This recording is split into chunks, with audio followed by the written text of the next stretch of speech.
एक मिनट देखो, ये देख रहे हो इसके गाल पर ये नीला नीला निशान। हाँ सर। ये देखो ये निशान दोनों तरफ। ये कोई जहर का चक्कर तो नहीं हो सकता है सर,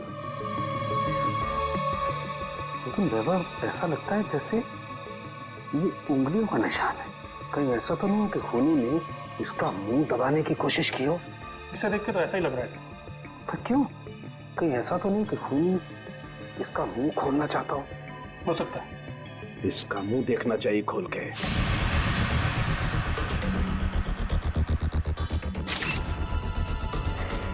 जरा फोर्स देना।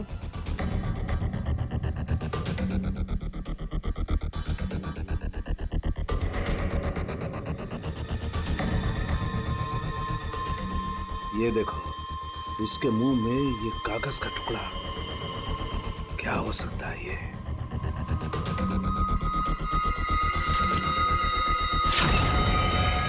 अंकुश आनंद, ये किसका नाम हो सकता है? खूनी अपना नाम लिख करके तो कागज का टुकड़ा इसके मुंह में डालेगा नहीं सर। फिर ये चक्कर क्या है? अरे देखो, कागज के दोनों तरफ खून भी लगा हुआ है।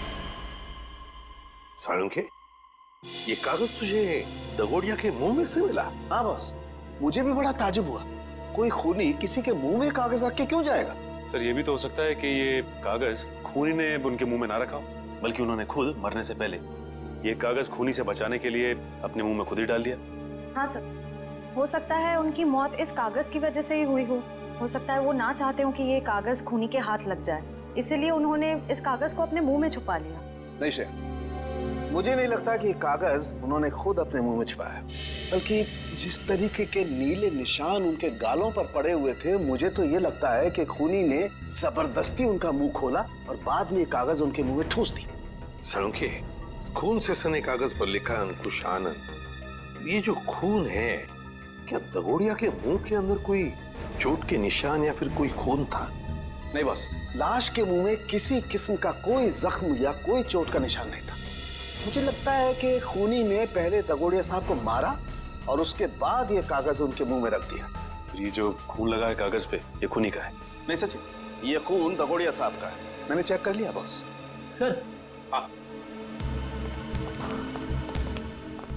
इंटरनेट पे ये नाम सर्च किया मैंने, अंकुश आनंद। इस नाम के दो लोग हैं सर, एक है चेन्नई में और दूसरा नासिक में।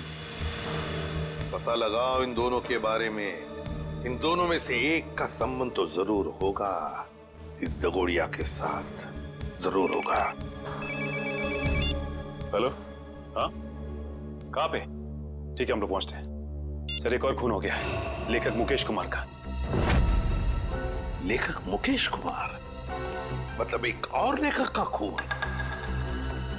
तो फिर जरूर इस मुकेश कुमार और दगोड़िया के खून में कोई ना कोई संबंध है, कोई ना कोई संबंध जरूर है।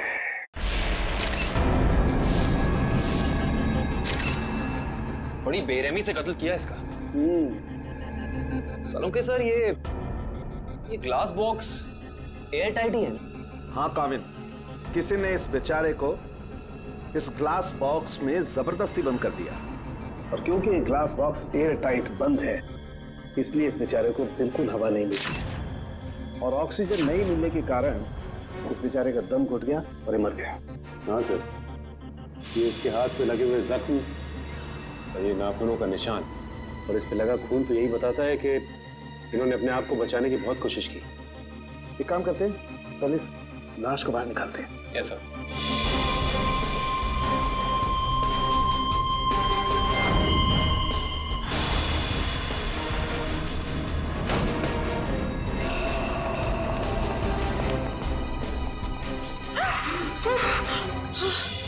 सर, पड़ोसियों को लेकर आया हूँ। इन्होंने देखा है खूनी को अंदर आते हुए। इन लोगों को क्राइम सीन पे लाने की क्या जरूरत थी? वहां पर भी तो रोक सकते थे ना?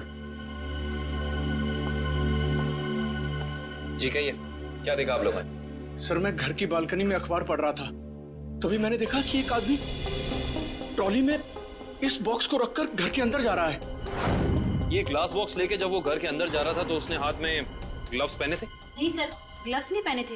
अच्छा, ये आदमी अकेला था या फिर इसके साथ कोई और भी था? वो अकेला था। तुमने उसका चेहरा देखा? स्केच बना सकते हो? नहीं सर, चेहरा तो याद नहीं। पर हाँ, उसका बायां कंधा बार बार हिल रहा था, जैसे कि कोई कपकपाहट हो रही हो।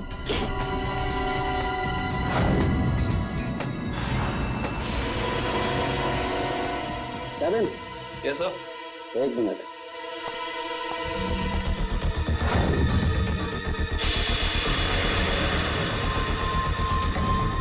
ये देखो केविन, इस लाश के मुंह में ही एक कागज का टुकड़ा। कहीं इस कागज के टुकड़े पे भी अंकुश आनंद का नाम तो नहीं लिखा? देखना पड़ेगा।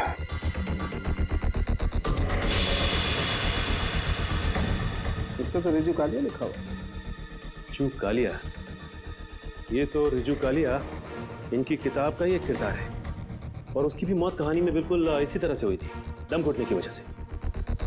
इसका मतलब ये अंकुश आनंद, ये भी दगोड़िया की किसी किताब का किरदार है, और ये सारा का सारा काम सीरियल किलर का है, तो एक के बाद एक लेखकों को बिल्कुल उसी तरह से मार रहा है जैसे कि लेखक अपनी कहानी में किरदार को मारता है। ऐसे ही लगता है। सर ओके सर, ये ग्लास बॉक्स पे कोई फिंगरप्रिंट्स मिले अभी तक कि नहीं? अभी कागज ढूंढा यार, फिंगरप्रिंट्स अभी ढूंढना बाकी है।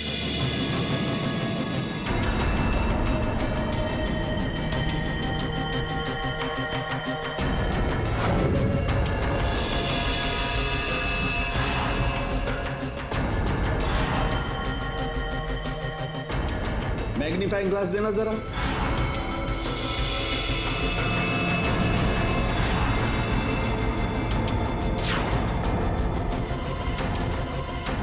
ये कैसे निशान है? कैसे निशान मतलब? डैडी, मैंने अपनी पूरी जिंदगी में उंगलियों के निशानों पर अंग्रेजी के अक्षर छपे हुए नहीं देखे। उंगलियों के निशानों पे अंग्रेजी के अक्षर? हाँ काविन, देखा था। पूरा ग्लास दे। ये लीजिए।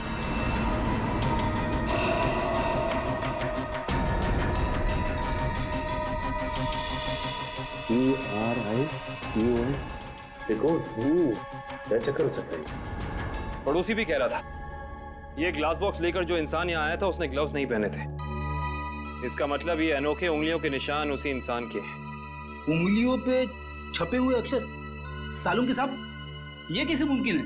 मुमकिन है फ्रेडी, बॉडी मॉडिफिकेशन के जरिए मुमकिन है। लेकिन सालून के साहब, अगर खूनी एक एक कदम फूक फूक के रख रहा है तो फिर उसने हैंड ग्लोव्स ना पहनने की गलती कैसे की? क्योंकि ये गलती नहीं है, बल्कि जानबूझ के किया गया है। ये सीरियल किलर अपने हर खून पे अपना सिग्नेचर छोड़ रहा है, इन अनोखे उंगलियों के निशान के जरिए। हाँ, और इस तरह के निशान हर आदमी अपनी उंगलियों पर बनवा भी नहीं सकता। और इस तरीके के निशान हर जगह बन भी नहीं सकते। इस शहर में ऐसे बहुत कम टैटू पार्लर हैं जहां इस तरीके का बॉडी मॉडिफिकेशन होता हो, बहुत कम।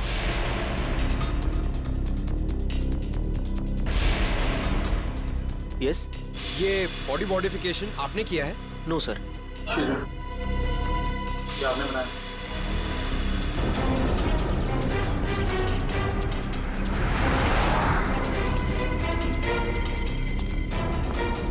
अभी बिजी हूं मैं, बाद में आना।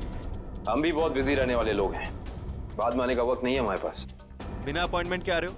मैं तुम्हारा टैटू नहीं बनाऊंगा। सीआईडी शिवा, बाद में आना। क्या हुआ सर? मैंने कुछ किया क्या? शहर में कुछ खून हो रहे हैं। खून? किताब लिखने वाले लेखकों के। लेखकों के? पर मैं तो टैटू आर्टिस्ट हूँ सर, मेरा क्या लेना देना इससे?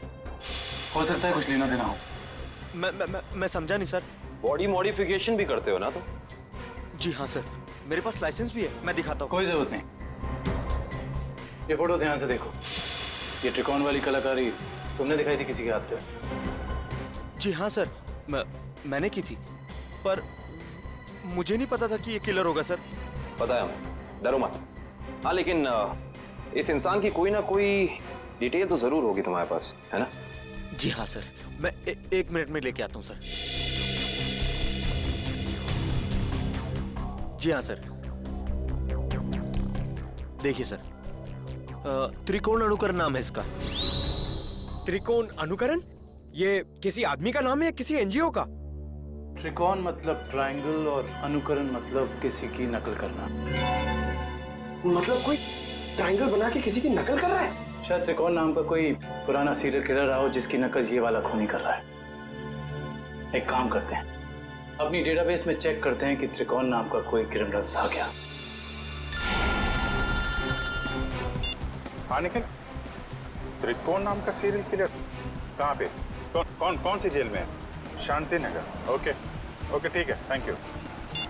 चलो, एक त्रिकोण का पता तो चला है जो ठीक उसी ढंग से लेखकों का खून करता था जैसे अभी हो रहा है, लेकिन वो पिछले 4 साल से जेल में है। मतलब या तो ये खूनी जेल से बाहर निकल के मार रहा है या फिर कोई त्रिकोण की नकल कर रहा है। अभिजीत, सारांश सारांश,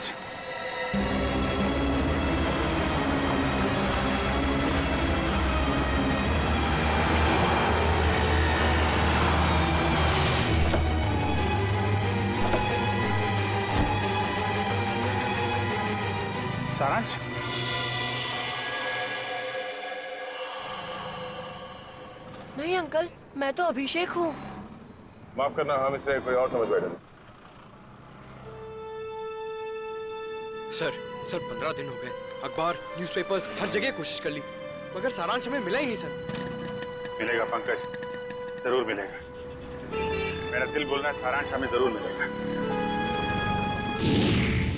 सर, ये लोग सीआईडी से आए हैं। आइए सर, मैं आप ही लोगों का इंतजार कर रहा था। त्रिकोण से मिल सकते हैं हम लोग? हाँ, क्यों नहीं। पर सर, मुझे नहीं लगता कि त्रिकोण ये सारे खून कर रहा है, क्योंकि इस जेल से बाहर निकलना बिल्कुल ही नामुमकिन है। अच्छा, इस त्रिकोण का स्वभाव कैसा है अभी यहाँ इस जेल में? हिंसक और खतरनाक ही है या? नहीं सर, ऐसा बिल्कुल भी नहीं है। वो तो बहुत ही शांत और सुलझा हुआ है। मैं तो खुद चाह रहा था कि सरकार से अपील करूं कि उसकी सजा माफ कर दी जाए। अब ये कोई संयोग तो नहीं हो सकता कि कोई उसकी नकल करके खून कर रहा है? हाल ही में कोई आया था उससे जेल में मिलने के लिए? नहीं सर, आप तो जानते हैं कि वो स्पेशल सेल में है, और स्पेशल सेल में बाहर वाला तो क्या, कोई जेल का कैदी भी उससे नहीं मिल सकता। चलिए जरा मिल लेते हैं।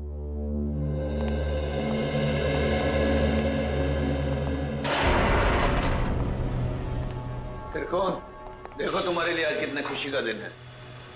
इतने सालों के बाद तुमसे सीआईडी वाले मिलने आए। क्या बात है जेलर साहब, आज आपका कानून मुझ पे इतना मेहरबान क्यों है? मेहरबान नहीं हुआ, बस ये समझ लो कि तुमसे ये पूछने आए कि जेल में बैठे बैठे तुमने दोबारा खून करना कैसे शुरू कर दिया। कमाल है आप लोगों का भी। इतने सालों से मुझे इस जेल में कैद करके रखा है, लेकिन शक करने की आदत आप लोगों की गई नहीं। तो फिर कौन है वो जो बाहर लेखकों के खून कर रहा है ठीक तुम्हारी तरीके से, और तुम्हारी तरीके से कंधे उचकाता है? कौन हो सकता है जो मेरी तरह खून कर रहा है? शायद तुम्हारा कोई परिवार वाला, कोई दोस्त या कोई रिश्तेदार। कोई नहीं है मेरा। बचपन अनाथालय में बीता है और जवानी जुर्म की सड़कों पर। तो तुम ये कहना चाहते हो कि तुम्हारे खून करने के तरीके के बारे में किसी और को मालूम नहीं है? किसी को नहीं। तुम्हें किसी पे शक है? देखो, जो कुछ मालूम है बता दो, शायद हम किसी की जिंदगी बचाने में कामयाब हो जाए। क्या आपकी मदद करने से मेरी सजा कम हो सकती है? वादा नहीं कर सकते, लेकिन अगर तुम्हारी मदद से हम उस नकलची खूनी को पकड़ लेंगे तो दरख्वास्त जरूर करेंगे सरकार से तुम्हारी सजा कम हो जाए। ठीक है, मुझे उम्मीद है कि आप अपने शब्द भविष्य में आगे जरूर याद रखेंगे। मुझे लगता है कि वो मेरे लेखन पढ़ के ठीक उसी तरह खून कर रहा है। तुम्हारा लेखन? हाँ, पढ़ते पढ़ते कभी याद ही नहीं रहा कि मुझे भी लेखन का शौक हो गया है, और मैं लिखने लगा। हर रोज रात को सोने से पहले मैं अपने विचार उस डायरी में व्यक्त करने लगा। मतलब मारने का प्लान, मारने का तरीका, उसका नाम, सब कुछ तुम उस डायरी में लिखते थे? जी हाँ, मुझे लगता है कि वो डायरी उसके हाथ लग गई और वो मेरे विचारों से प्रभावित होकर ठीक उसी तरह जुर्म के रास्ते पर आगे बढ़ चुका है। कहाँ रखी कहाँ थी तुमने वो डायरी? अनाथालय में छोड़ आया हूँ अपने अतीत के वो पन्नों को। जी, मैं सुरेश बोल रहा हूँ, जी के नगर अनाथालय से। वो जो आप बच्चों की किताबें भेजने वाले थे। ठीक है, मैं शाम को आके ले लूंगा। हाँ जी, नमस्ते। कहिए। सीआईडी? क्या बात है सर?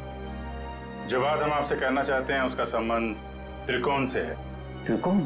मुझे पता था कि एक न एक दिन त्रिकोण की वजह से यहाँ पुलिस या सीआईडी जरूर आएगी। क्या आप पहले से ही जानते थे कि त्रिकोण गुनाह के रास्ते पर चलने वाला था? नहीं, उसे तो यहाँ से निकले हुए जमाना हो गया। जब वो यहाँ आया था तब सिर्फ 12 साल का था। तो क्या वो बचपन से ही हिंसक स्वभाव का था? नहीं सर, हिंसक स्वभाव का तो नहीं था वो, लेकिन वो घंटों घंटों एकांत में बैठना पसंद करता था। किसी से ज्यादा बात भी नहीं करता था। मतलब वो अकेले बैठ के सिर्फ किताबें पढ़ता था? आपको कैसे पता सर? क्योंकि हम मिल चुके हैं उससे। फिलहाल वो जेल में है। ज्यादातर अपराधों की ही किताबें पढ़ा करता था वो। किताबों के पन्नों में डूबकर एक अलग ही दुनिया में चला जाता था। किताबों के किरदारों से बातें करने लगता था कि तुमने खाना खाया या नहीं। कभी कभी तो मैं डर जाता था कि उसका ये जुनून एक मानसिक बीमारी ना बन जाए। आपका डर बिल्कुल ठीक निकला। उसके इसी मानसिक बीमारी ने उसे मजबूर किया उन लेखकों को मारने पे जिनके उपन्यास वो पढ़ता था और जिनके लेखन से वो काफी प्रभावित था। और उन लेखकों को बिल्कुल वैसे मार रहा है जैसे उन्होंने उपन्यास में किरदारों की मौत लिखी है। मुझे इस बात से जरा भी हैरानी नहीं हो रही है, क्योंकि अगर उसका कोई पसंदीदा किरदार उपन्यास में मर जाता तो चीख चीख कर रोता, लेकिन अब तो जेल में है ना, तो आप लोग यहाँ क्यों? देखिए, लेखकों के फिर से खून हो रहे हैं, बिल्कुल उसी तरह से जैसे त्रिकोण करता था। मतलब त्रिकोण जेल से भागकर फिर से खून कर रहा है? नहीं, त्रिकोण तो अभी भी जेल में है। कोई और है जो त्रिकोण की तरह नकल करके लेखकों का खून कर रहा है। किसी पे शक है आपको? नहीं सर, मुझे किसी पे शक नहीं है। चलो ठीक है, मगर त्रिकोण यहाँ पर जिस कमरे में रहता था, क्या वो कमरा हम देख सकते हैं? सर, वो तो बहुत पुरानी जगह है, अब वहाँ कोई नहीं रहता है। फिर भी ठीक है सर, आइए।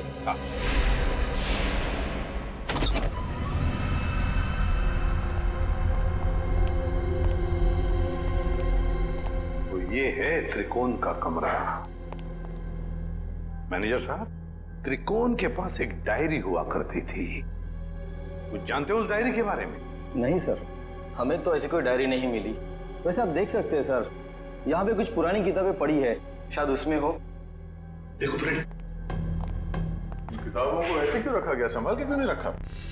ऐसे तो दीमक खा जाएंगे इसे। माफ करना सर, दरअसल इस कमरे की तरफ मैंने ध्यान ही नहीं दिया।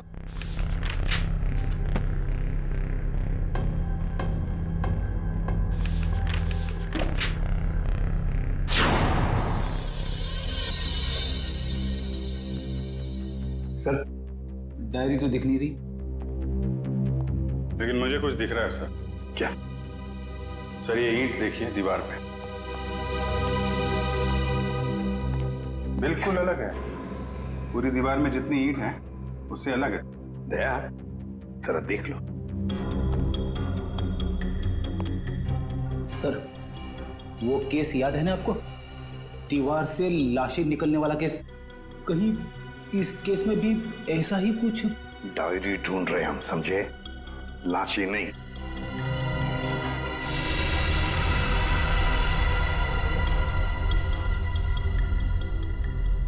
नहीं फ्रेडी, या लाश तो दूर, एक किताब भी नहीं रख सकते हैं।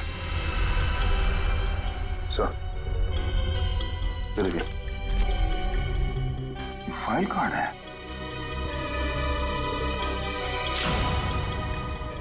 हाँ, त्रिकोण। मतलब वो नकलची खूनी डायरी निकाल के ले गया। अभिजीत, ये जरूर त्रिकोण के डायरी का कवर है। मतलब यहाँ जो भी आया था वो जानता था कि त्रिकोण ने अपनी डायरी कहाँ छुपा के रखी है।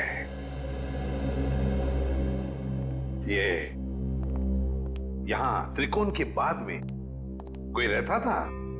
हाँ सर, एक लड़का रहा करता था, सुंदर नाम था उसका। ये सुंदर बाद में भी कभी आया था यहाँ इस कमरे में? हाँ सर, आया था। महीने भर पहले वो मुझसे मिलने आया था और कुछ दिन यहाँ रहा भी हो, अपनी पुरानी यादें ताजा करने के लिए।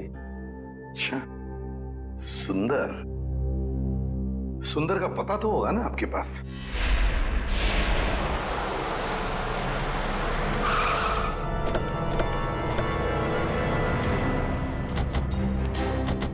वाह भाई वाह, कितना आलीशान घर बनाया सुंदर ने। अंदर चल के देखते हैं और क्या क्या आलीशान राज छिपा रखे हैं सुंदर ने। दरवाजा तो खुला हुआ है, कहीं भाग तो नहीं रहा सुंदर? लगता है कुछ कर पड़े। सुंदर! ओह माय गॉड, वो देखो।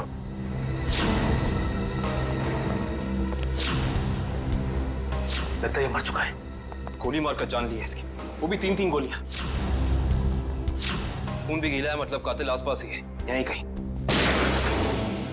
गोली चलने की आवाज इस तरफ से, चलो देखते हैं।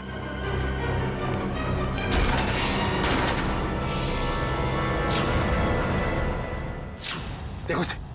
सुंदर जी, हाथ ऊपर।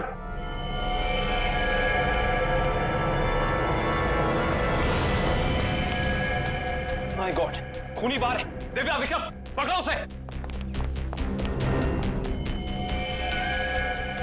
लगता है ये हमें कुछ बताना चाहते हैं। हाँ कवित।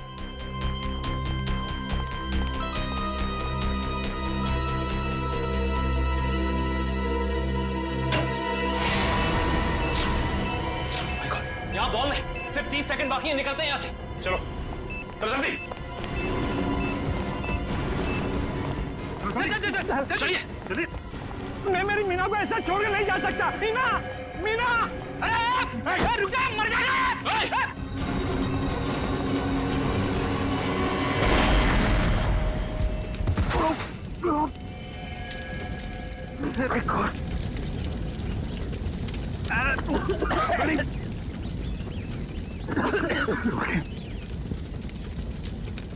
लगता है बीवी और नौकर के साथ साथ सुंदर जी भी मारे गए। सर, आप लोग ठीक तो हैं सर? हाँ, हम सब ठीक है। उस खूनी का क्या हुआ? सर, वो निकल गया। निकल गया? वाह, मतलब तुम लोग समझ पाने से पहले ही ब्लास्ट हो गया। वो आदमी तुम्हारे हाथ से निकला और ब्लास्ट में मर गया। वाह। हाँ सर, वो सुंदर की पत्नी और नौकर को तो पहले ही मार चुका था। बस वो यही चाहता था कि सुंदर भी मर जाए और हम ये केस बंद करते हैं। सचिन, तुम्हारे कहने का मतलब है कि सुंदर असली सीरियल किलर नहीं है? नहीं सर, उस किलर को हमने भागते हुए देखा सर। हम लोग उसे पकड़ नहीं पाए। सर एक बात और, जब वो भाग रहा था तो अपने कंधे को बार बार झटक रहा था सर। असली किलर भागते हुए कंधे झटक रहा था। सुंदर असली किलर नहीं है। तो फिर ये असली त्रिकोण का अनुकरण करने वाला, उसकी कॉपी करने वाला त्रिकोण अनुकरण, ये जो भी कोई है जो हमें फंसाने की, गुमराह करने की कोशिश कर रहा है, इससे तो अब हम उसी की खुद के ही जाल में फंसा देंगे। हेलो, एक और खून? लेखक कुशल। ठीक है माता। लेखक कुशल का खून? ये त्रिकोण अनुकरण तो खून पे खून किए जा रहा है। लेकिन सर, ये त्रिकोण अनुकरण एक के बाद एक लेखकों को ही क्यों मार रहा है? वही तो फ्रेडी, वही तो 3 लेखकों को मार चुका है ये त्रिकोण अनुकरण। जरूर इसके पीछे कोई ना कोई राज है, कोई ना कोई राज है जो असली त्रिकोण हमसे छुपा रहा है। सुंदर बॉम्ब ब्लास्ट में मारा गया? हाँ, और उसके बाद एक और लेखक कुशल का भी खून हो गया। अभी तो आप कह रहे थे कि सुंदर ही वो नकलची खूनी है। अगर सुंदर मारा गया तो फिर कुशल को किसने मारा? बंद करो ये ड्रामा, समझे? सुंदर के घर के बाहर जो मुजरिम भाग रहा था, वो भी अपने कंधे को वैसे ही झटक रहा है जैसे तू झटक रहा है। अब ये बताओ कि तुम इस जेल से बाहर जाते कैसे हो? हाँ? राज क्या है इसके पीछे? साहब, कैसी बातें करते हैं आप? हैं? आम जेल से कैदी का भागना इतना मुश्किल है, तो फिर आपको लगता है कि मैं इस खास जेल से इतनी पहरेदारी होने के बावजूद भाग सकता हूँ? तुम्हारे अनाथालय वाले कमरे में सुंदर के अलावा कोई और नहीं रहा था, तो वो डायरी किसी और ने कैसे पढ़ी? किसी ने वो डायरी पढ़ी या नहीं पढ़ी ये मुझे नहीं मालूम है, लेकिन मेरी डायरी में अगला नाम उस कुशल का था जिसे मैं मारना चाहता था। मतलब उस लिस्ट में किस किस के नाम है तुम्हें अभी भी याद है? जी, मेरे पास लिस्ट है। आप चाहें तो मैं उसकी एक कॉपी दे सकता हूँ।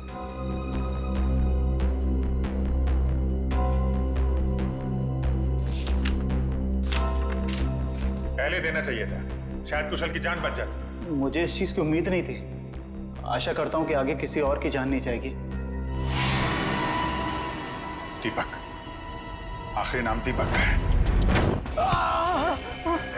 खून किया है तुमने, खून। मैंने किसी का खून नहीं किया। मैं तो एक मामूली सा लेखक हूँ। शेखर? भूल गए शेखर को? कौन शेखर? मैं किसी शेखर को नहीं जानता। तुम्हारी किताब खूनी मंजिल का किरदार शेखर। अरे पागल हो गया क्या? वो कोई असली में शेखर इंसान थोड़ी ना है। वो तो मेरी कहानी का एक कैरेक्टर है, मेरा पात्र है वो। चल राइटर साहब, आपको थोड़ा सेंसिटिव होना चाहिए। आप इस तरह जल्दी करेंगे तो कैसे चलेगा? हाँ, अब आप भी जरा इस दर्द को महसूस करिए।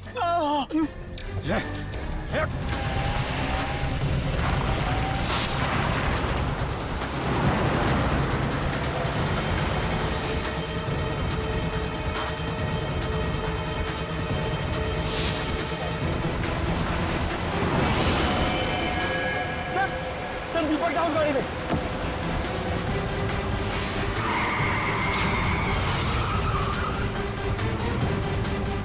उसमें? हाँ सर।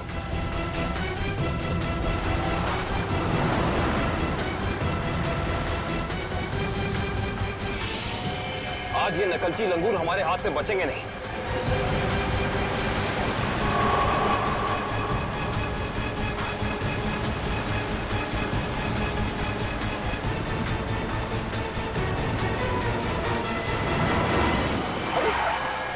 ये कौन आ गया? कोई शराबी होगा सर, इसकी वजह से हमारा खून ही हाथ से निकल जाएगा।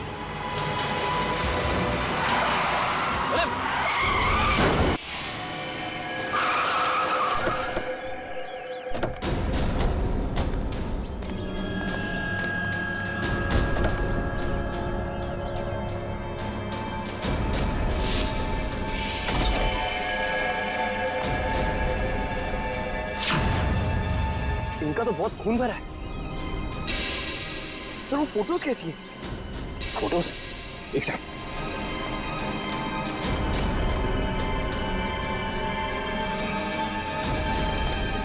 ये देखो, ये तस्वीरें केसी डगोडिया के क्राइम सीन की तस्वीरें इनके पास। ये फोटोज इसके पास कैसे आई सर? ये कोई जर्नलिस्ट या रिपोर्टर तो नहीं? जर्नलिस्ट को तो वहां अंदर आना अलाउ नहीं किया था। सर इसका मतलब ये हमारे पहुंचने से पहले वहां पहुंच गई थी। हो सकता है पंकज, कहीं ये वही लड़की तो नहीं जिसने हमें फोन करके बुलाया था। इसका होश में आना बहुत जरूरी है। दिव्या, पानी की छींटे डालो।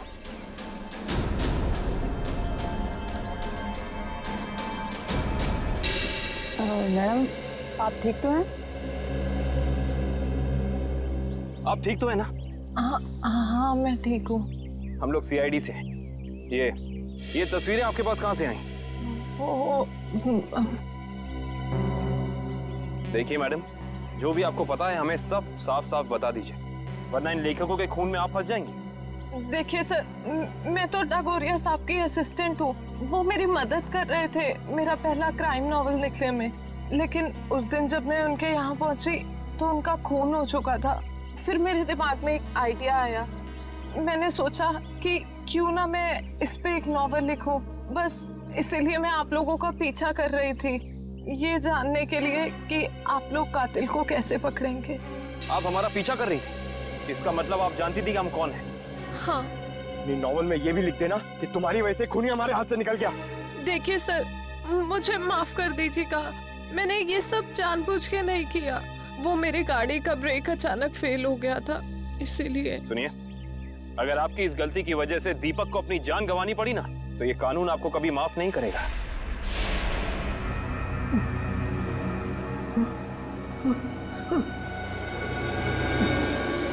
मुझे छोड़ दो प्लीज, प्लीज मुझे यहाँ से जाने दो।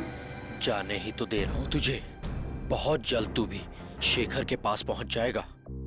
इसी तरह कुर्सी पर बांधकर मौत दी थी ना तूने उसे, अब तोहफे में तुझे भी यही मौत मिलेगी।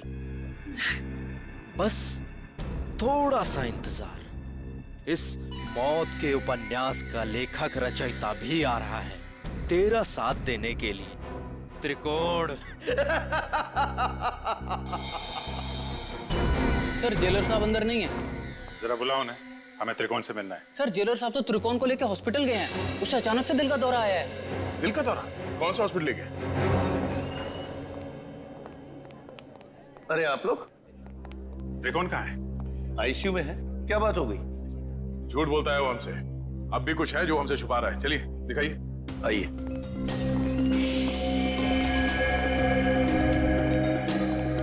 कहाँ है ये त्रिकोण? कहाँ है? अभी तो यही था, कहाँ चला गया? सर कहीं वो हॉस्पिटल से भाग तो नहीं गया दीपक को मारने के लिए? भाग कैसे सकता है? यहाँ कौन था? कौन वार्ड बॉय था यहाँ पे? सर मकरंद था। ये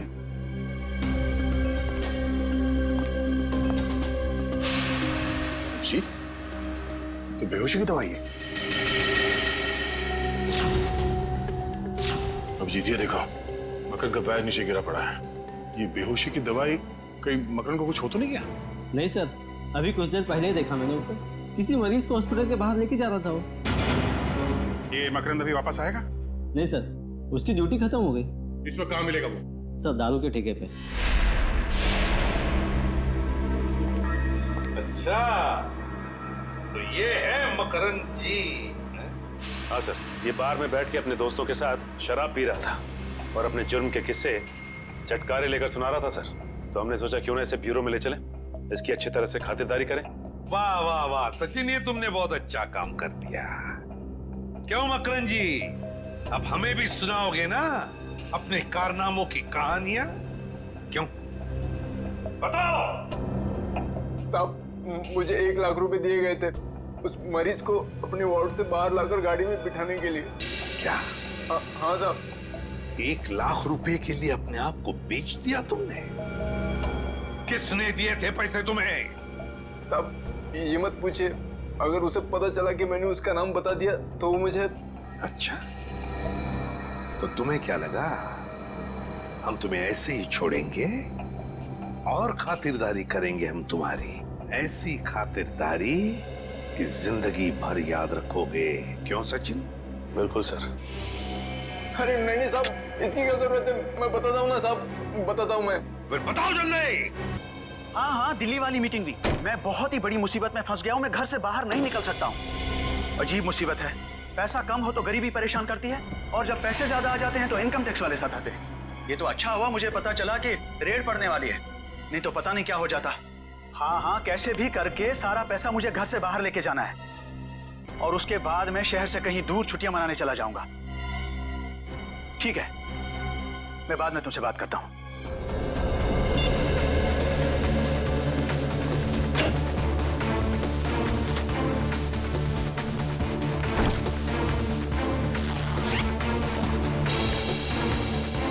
पैसा तो सारा ठीक ठाक ही लग रहा है।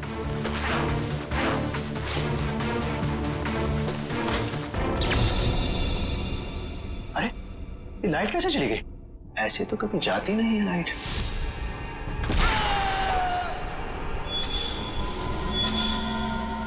कौन हो तुम और क्यों कर रहे हो ये सब? तुम तो एक लेखक हो ना, जानते ही होगे कि कोई किसी की जान क्यों लेता है। जान लेने की 3 ही वजह होती है, पैसा, प्यार और बदला। मुझे तुमसे बदला लेना है। कैसा बदला? मैं तो तुमको जानता तक नहीं। तुम मुझे नहीं जानते, मगर अंकुश को तो जानते ही होगे ना। अंकुश? अंकुश अनंत, वो मेरे दिल के बहुत करीब था। तुमने उसकी जान ली, अब मैं तुम्हारी जान लूंगा। अंकुश अनंत की मौत का बदला? अरे तुम्हारा दिमाग खराब हो गया है क्या? अरे मुझे निकालो यहाँ से। अरे बचाओ, कोई है? अरे कोई बचाओ। कोई नहीं बचाएगा अब तुम्हें। जिस तरह तुमने अंकुश अनंत को तड़पा तड़पा के मारा था, ठीक उसी तरह मैं तुम्हें तड़पा तड़पा के मारूंगा।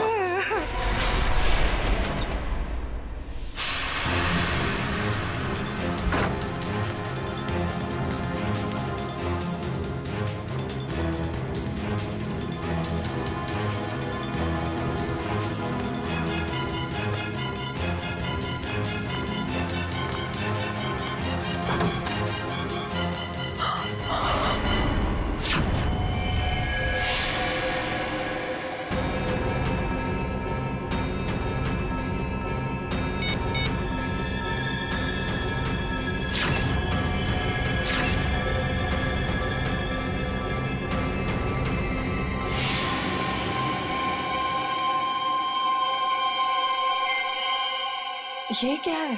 चाकू।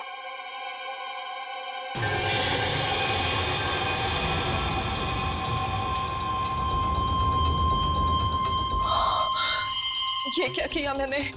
फोटो खींचने के चक्कर में अपनी उंगलियों के निशान चाकू पे छोड़ दिए।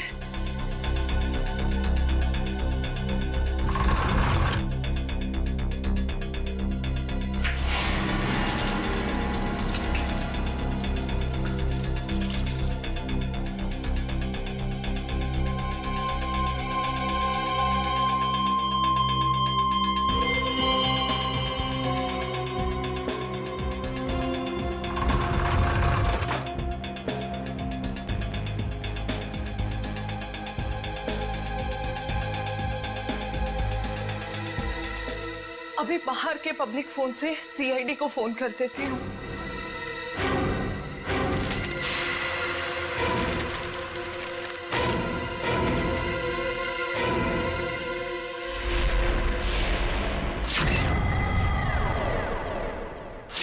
बड़ी बेरहमी से मारा है इसे। गला तो पूरा चीर के रखा है। देखने से लगता है कि खूनी के दिल में इसके लिए बहुत नफरत थी। हाँ, बदला लेने के लिए किया गया खून है ये। और नहीं, ये देखो, एक पैसे को हाथ नहीं लगाया, एक पैसे को भी।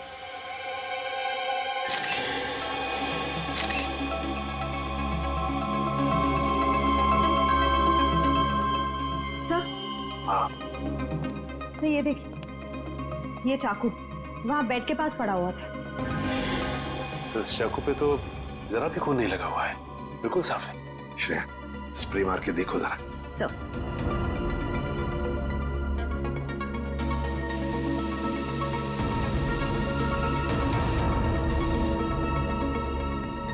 सर ये देखिए, इसका मतलब खून इस चाकू से ही किया गया है। रंग बदल गया, मतलब चाकू पर खून है। खून इसी चाकू से किया गया है। सर एक बात समझ में नहीं आ रही, खूनी ने चाकू को साफ करके यहीं क्यों छोड़ दिया? वो इसे अपने साथ भी तो ले जा सकता था। बिल्कुल, चाकू यहीं पर छोड़ के क्यों गया वो, और वो भी साफ करके? कोई ना कोई तो वजह जरूर है। सर, हाँ, दगोड़िया जी का मैनेजर आ गया। आ गया? जी सर। ठीक है सचिन, बॉडी को फॉरेंसिक लैब भेजने का बंदोबस्त करो। अच्छा, इस मैनेजर से मिलता हूँ।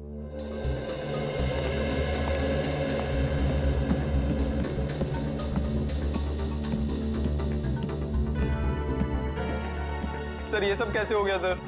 मुझे यकीन नहीं हो रहा है सर। सर कल रात को ही तो मेरी दगोड़िया सर से फोन पे बात हुई थी, तब तो सब ठीक था। दगोड़िया जी का किसी के साथ कोई झगड़ा वगड़ा था? कोई दुश्मनी थी? नहीं सर, जहां तक मुझे याद है ऐसा कभी उन्होंने कोई जिक्र नहीं किया। एक लड़की ने हमें फोन किया था, वो कहाँ है? सर लड़की ने? हाँ। नहीं सर, दगोड़िया सर के परिवार में इनके अलावा और कोई नहीं है। दगोड़िया सर अकेले ही थे। तो सर फिर जिस लड़की ने हमें फोन किया था वो कौन थी? सर कहीं वही लड़की खूनी तो नहीं थी?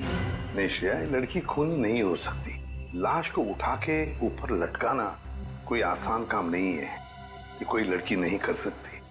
सर एक और बात समझ में नहीं आ रही, लड़की हमें इन्फॉर्म करने के बाद कि खून हुआ है यहाँ पे, खुद कैसे गायब हो गई? डर गई होगी और शायद इसीलिए उसने लैंडलाइन से, मेरा मतलब है पीसीओ से हमें फोन किया होगा। ऊपर जो पैसों से भरी बैग है, क्या जानते हैं आप उस पैसे वाले बैग के बारे में? दरअसल दगोड़िया सर कल काफी परेशान थे। एक्चुअली उन्हें पता चला था कि उनके घर में इनकम टैक्स की रेड पड़ने वाली है और इसीलिए उन्होंने अपनी सारी मीटिंग्स भी कैंसिल करवा दी थी। अच्छा, तो शायद इसीलिए पैसे ठिकाने लगाने के प्लानिंग में लगे होंगे दगोड़िया जी। और बस उसी वक्त खूनी आ गया और दगोड़िया जी का काम तमाम कर दिया। ढूंढो इस घर को अच्छी तरह से ढूंढो। देखो कहीं छुप कर बैठा है क्या? कोई ना कोई सुराग तो जरूर मिलेगा।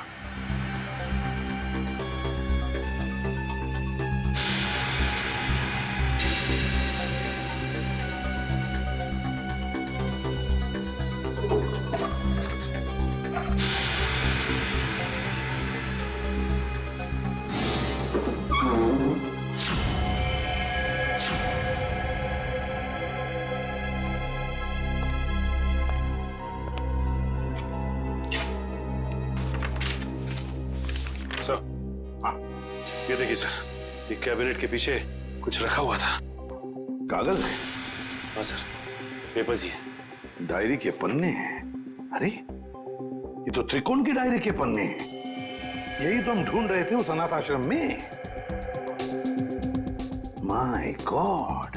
क्या हुआ सर?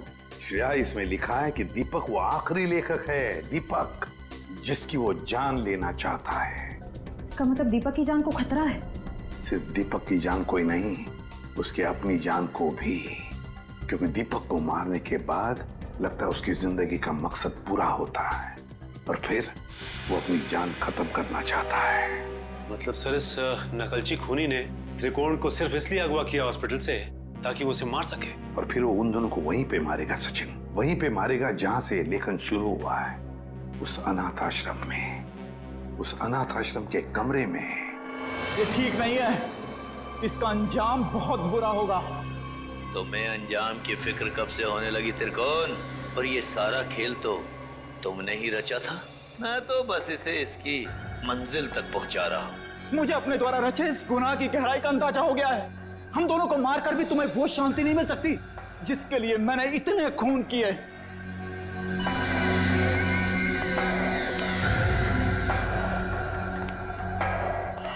हाँ हाँ, क्यों नहीं, पर मुझे नहीं लगता कि ये सारे खून त्रिकोण ही कर रहा है। बहुत देर हो चुकी है त्रिकोण। तेरे प्रवचन अब ना तो तेरी जान बचा सकते हैं और ना ही दीपक की। नहीं चला, तुम ऐसा नहीं कर सकते। अब तुझे मैं बिल्कुल वैसे ही मारूंगा जैसे त्रिकोण ने अपने उपन्यास में लिखा था। नहीं चला तुम। मुझे मत मारो, मुझे जाने दो। बस हो गया तुम्हारा खेल। अब अगर कोई हरकत की ना तुमने तो तेरा वो हाल करेंगे तो सोच भी नहीं सकता। सीआईडी, तो आखिर मेरा भेद खुल ही गया। तो अब तुम लोग मुझे फांसी पर चढ़ाए बिना तो छोड़ोगे नहीं। तो क्यों ना मैं फांसी पर चढ़ने से पहले इन दोनों को मार के अपना मकसद पूरा कर लूं।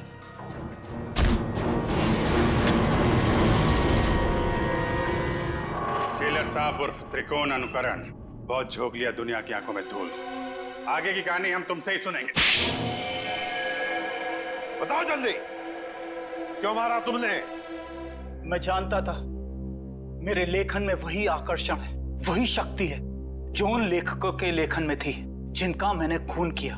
और इसीलिए त्रिकोण ने मुझे इसके अनाथालय भेजा ताकि इसकी डायरी के बहाने मैं इसका लेखन पढ़ सकूं और इसका फैन हो जाऊं, और ऐसा फैन हो जाऊं कि ये मुझसे जो चाहे वो करवा सके। जेलर साहब को फैन बनाने का मेरा सिर्फ और सिर्फ एक ही इरादा था, ताकि मैं अपनी सजा कम करा सकूं।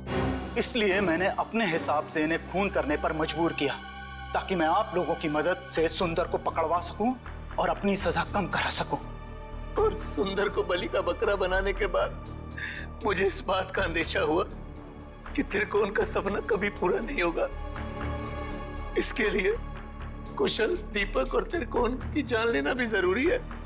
तो मैंने त्रिकोण के खाने में एक दवा मिला दी जिससे इसको दिल का दौरा पड़े, और फिर मैं इसे अस्पताल से अगवा करके इसको इसकी मंजिल तक पहुंचा सकूं।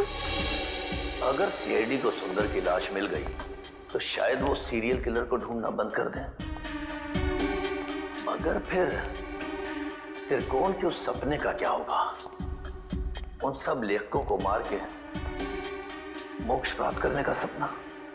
नहीं, मैं पूरा करूंगा त्रिकोण का वो सपना। मैं त्रिकोण को गुमराह होने नहीं दे सकता। उन सब लेखकों को मैं मारूंगा, और फिर उसके बाद त्रिकोण को भी मैं जिंदगी की जंजीरों से मुक्त कर दूंगा, जैसा कि वो चाहता है। सुंदर के मरने के बाद आप लोग कुशल की मौत की खबर लेकर आए, तो मैं समझ गया ये जेलर किसी को नहीं छोड़ेगा, एक एक करके सबको मार देगा और अंत में मुझे मार देगा। तो और क्या करता? तुम्हारे लेखन में कशिश इतनी है। फिर मैं समझ गया, अगर मुझे बचना है तो उसका सिर्फ एक ही रास्ता है, सीआईडी को तुम तक पहुंचाना, दीपक के घर। वाह रे वाह, कानून का रखवाला, वाह। और ऐसा घिनौना काम, एक मुजरिम का साथ दिया तुमने। मैं जानता था कि सीआईडी कभी ना कभी पूरा सच जान लेगी, मगर मैं क्या करता? इसके लेखन के आगे मैं बेबस हो गया था, और इसके शब्दों के माया जाल में मैं एक खूनी बन गया, एक सीरियल किलर। चुप! बकवास, बकवास है सब। तुम दोनों ने मिलकर कितने सारे मासूम लोगों की जानें ली। तुम्हें तो जीने का कोई हक ही नहीं। कानून तो तुम दोनों को फांसी ही देगी, फांसी।